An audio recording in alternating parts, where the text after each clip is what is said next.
What up, y'all? Bankroll Tim, bet it up. In a few days, I had to go out to the city, do a frame notch on Isaac's box Chevy. So I went and did that Saturday and Sunday to the back, so I wasn't here to do much. But back in here yesterday, started cleaning up this frame rail. Like I'm saying, that's a piece of 3/16 patch plate. This is a piece of 3/16 patch plate because the UMI plate stops right here. So for 26s, 28, stuff like that, obviously you got a notch farther forward. Those plates were not designed for big wheel cars. So anyways, patched in. Like I was saying, I leave a gap. So by leaving a gap, I fill the gap. And with the gap being filled, then I can go back through and I can file it down. So again, I'm not perfect. Never claimed to be perfect. But look at this frame rail notch compared to what's out there. Now, I'm gonna go ahead and I'm gonna put another bead through here.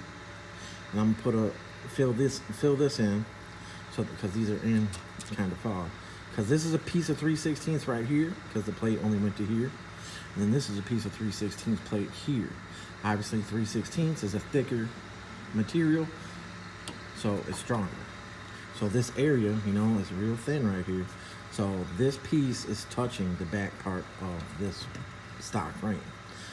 So it's nice and thick right here. And then of course with the frame brace being there, again, coilover cross member, anti-roll cross member, and it's a cross brace for the frame. That was put on before I cut this side out. That side's still not cut out. And the car is level and square. If you guys have a lift and want to do it on a lift, you can put stands back here, but the way I did it, kept the car all tight and tied together. I got this plate here blocking any debris, heavy debris flying into the car and burning up the seats.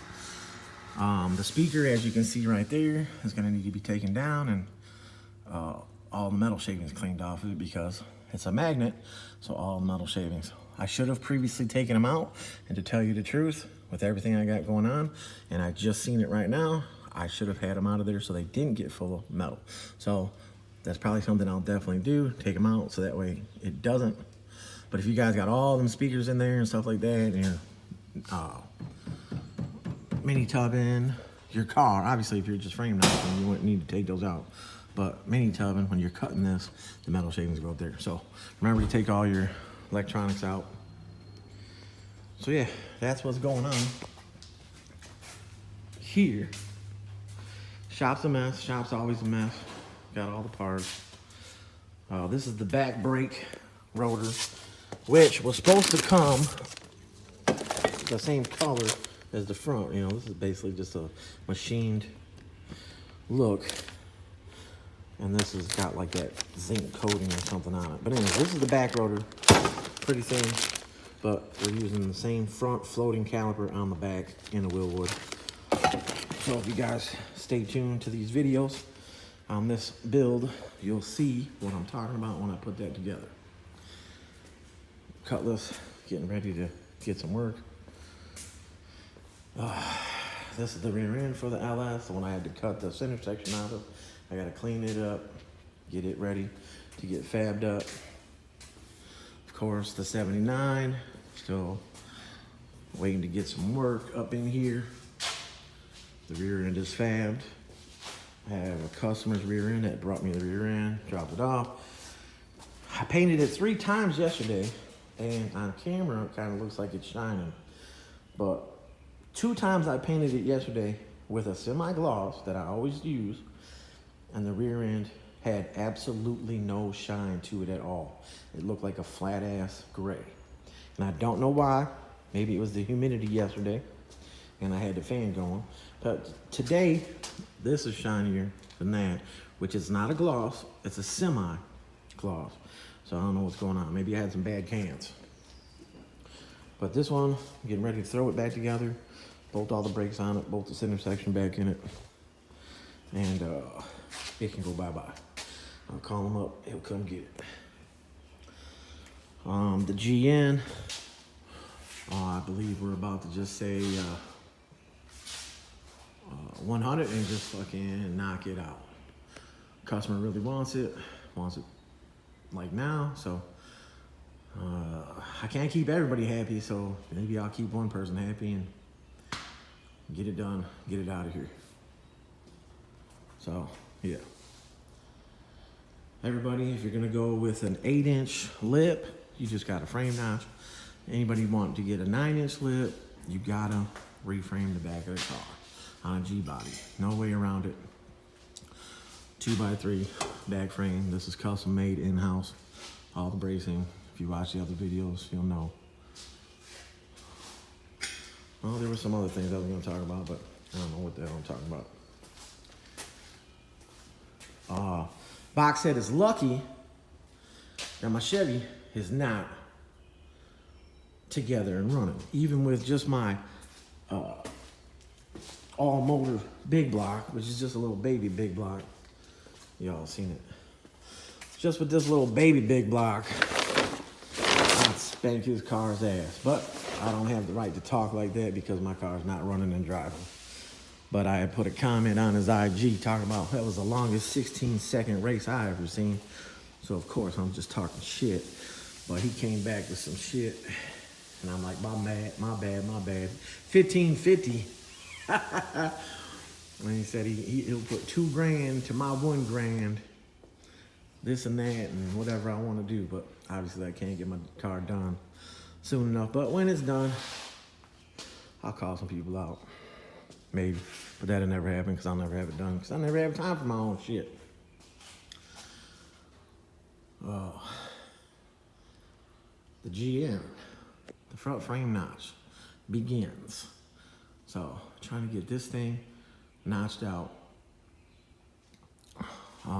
Like I said, we might just say, fuck it, and just put all the time into this, as well as the LSMC. I gotta finish the LSMC. And I got the blue LS box next door that I gotta get on the lift and get done.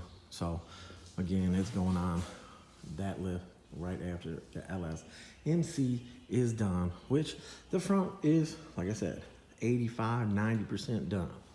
The sway bar's got to go on it. The alignment's got to go on it. I got to change the idler arm, which I have the new idler arm sitting right here. And the one that's on there, it looks like the original because it's got that old ugly ass style. Looks like there's a bolt like down here. If you guys got that style that looks like this is a big ass bolt down here, that's an old style and it's most likely junk. Been on the car since day one. The idler arm is the number one thing on the front of your car that will go bad when you back up your car and your wheels look like they camber in at the top. And then when you pull forward with your car and stop and your wheels look like they're straight up and down. That is the idler arm. The idler arm is bad. It will move up and down. So obviously when you go backwards, the tie rods put pressure on that, which push it up, which then turns both wheels in. So when you're like back into a parking spot at the car show or wherever, you'll see your wheels leaning in and you're like, what the hell? How the hell does that happen? That's because the idler arm is bad. So a little more info. I try to give info about something on my videos. I know I'm all over the place. But I got a lot going on and trying to get shit done. 9 cars. This one, pretty big job with the mini tub notch in there on frame bracing, but it's almost there. The tan cutlass, obviously, that's a big job because reframe the back of the car. The GN is a very big job because reframe the whole back of the car. I have the Oklahoma cutlass next door, the white one, which is a big job, so that's going on that lift next. I got the gold cutlass next door, is going on that lift next, which is not that far of a job. So 9 cars left, 5 people on me hard as hell that they want their cars, and I'm trying to do the best I can to get them their cars. But altogether, there's 9 left. So, see what we can get done in the next few days. All right, y'all. That's what I got for you right now. Bankroll Tim, bet it up. I'm always stuttering and shit because I got too much going on. But all right, y'all. I'm out. Appreciate y'all. Bet it up.